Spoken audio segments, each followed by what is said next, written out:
that sentimental something secretly stored somewhere. Up in the attic, down in the basement, or buried in that box beneath the bed. The well-worn rugby jersey, complete with grass strings. When you scored try after try and you were king of the rugby field. The scuffed pair of pale pink point shoes when you plied and pirouetted and you stole the show. Sometimes we stumble across these marvelous mementos, having forgotten their existence. Other times, we seek them out, to touch, to hold, to reminisce about that glorious time when our appetite for life was insatiable, when nothing was impossible, when we were invincible. Do you remember? What happened to those dreams? Where did those passions go? When did we decide that they were best left hidden from view, to wait for that right time, that ever-elusive, perfect moment when we could bring them out for good? Yes, ladies and gentlemen, each of you has that sentimental something, and so do I. My prized possession is a bold, black bathing suit, a Speedo, the choice of champions. But I am no champion. I traded the swimming pool for the couch a long, long time ago. Seasons changed, years passed, and with each passing year, parts of me migrated further west, east, and south, some never to return. Regrettably, my refrigerator did not have an auto-sensor lock. So as the brutal battle of my belligerent bulge raged on, my Speedo was relegated to the recesses of my closet, where it has spent decades dreaming of the day when I would conjure up the courage to go swimming once again. It has been waiting for that perfect moment when it would be let out of the closet into the deep end. Last summer, that day finally dawned. I awoke one morning with a profound sense of excitement, knowing no one was home. It was just me, my Speedo, and a seductive swimming pool of chlorinated water. I leapt out of bed, flung open the closet doors, and heard a heavenly host. Hallelujah, hallelujah, hallelujah, hallelujah. There, resplendent and ready, was my faithful friend, my Speedo. Well, well, well. Fancy seeing you here again, she sarcastically snapped. Someone was in a black mood. Who could blame her, though?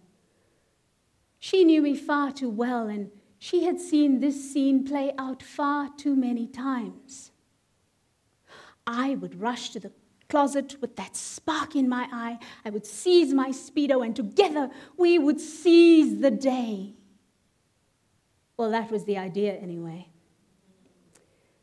But as soon as I surveyed the wide wasteland, battle-scarred and bruised by an angry army of violent varicose veins, crossing swords with sullen stretch marks on the battlefields of cellulite, courage failed me. My insecurities surfaced, and I got that sinking feeling that the idea of all of this, in this, out there, was not an idea worth spreading. So much for carpe diem. So here we were once more, my Speedo and I, pacing in front of the closet doors. I hesitated for several heartbeats. Then, just before I could lose my nerve, I heard his heavenly voice spurring me on, the voice of Barack Obama. Yes, you can. Yes, you can. Something in me shifted. I could feel it in my waters. I began to believe. Yes, I could. So I did. I quickly disrobed. Then, after an eternity of tugging and twisting, pulling and pushing, contorting, cursing, and almost crying, I finally crowbarred my way into my Speedo. A Speedo which, having been in the closet for far too long, was now far too small. Undaunted and determined, I made my way to the water where a quick toe tip test told me conditions were perfect. I assumed the position, took aim, then launched headfirst into the deep end. Splash!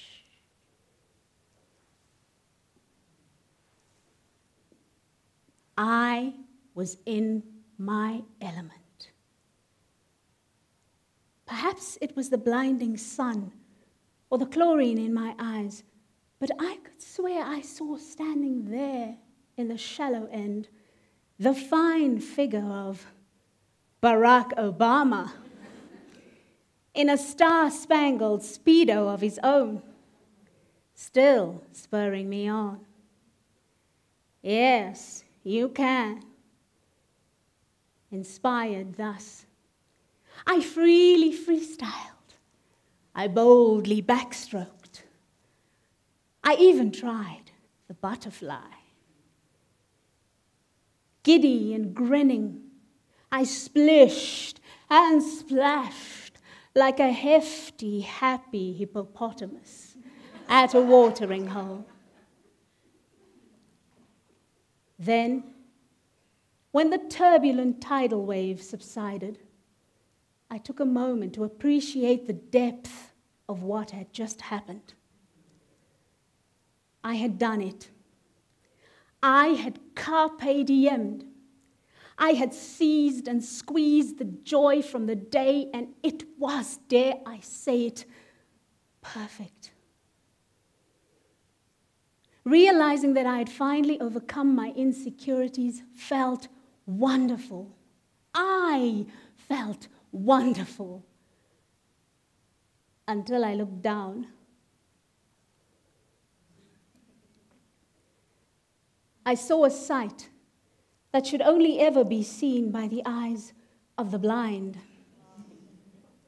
Short-sighted as I was, I had failed to foresee that when too much mass, contained by too little Speedo, is suddenly thrust into water with too much force, a significant shift is inevitable. Even the blind could see that such a shift had indeed occurred. The front of the garment, which had once covered the entire chest area, had now shifted to the center. My Speedo and I were no longer bosom buddies, it seemed. Of course, this seismic shifting at the seams caused certain body parts to escape, resulting in two flaccid, fleshy flotation devices freely floating on the top. Meanwhile, two bigger bulbous balloons had burst from the bottom, but I did not care, because I had not felt that alive in years. I quickly recaptured the renegade body parts, and just as I had finished readjusting, I heard a familiar voice. Yes, you are swimming today. Now, it is said that even a short visit to Africa changes a man. But I was still astounded and confused by the sudden dramatic difference in Barack Obama's accent.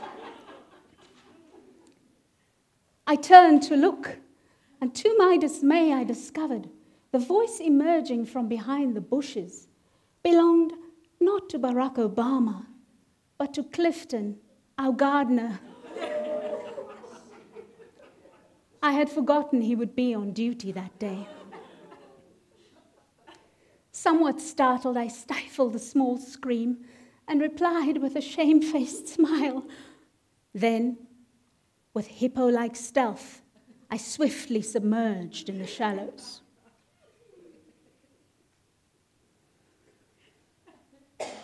I will never know how long he had been there or what exactly he had witnessed. He will never know the anguish his presence at that poolside caused.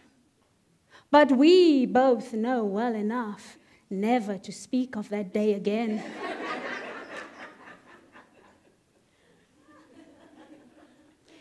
Ladies and gentlemen, fellow TEDsters, friends, short-sighted as I had been for so long, I had failed to see that while waiting for that right time, that ever elusive, perfect moment, so many of them were passing me by.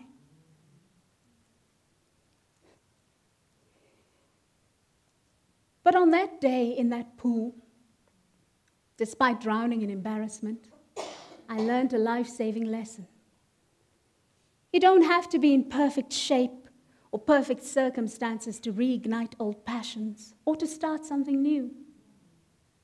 You see, it does not matter if that old rugby jersey now barely covers your belly. It does not matter if those point shoes are no longer on point. All that matters is the recognition that each moment is already perfect. So come just as you are.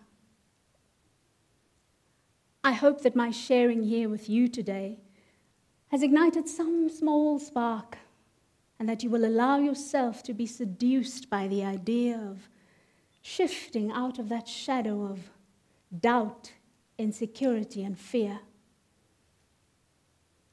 That right time is right now, and right now is the time to ascend to the attic, to burrow down in the basement, to bring out that box beneath the bed.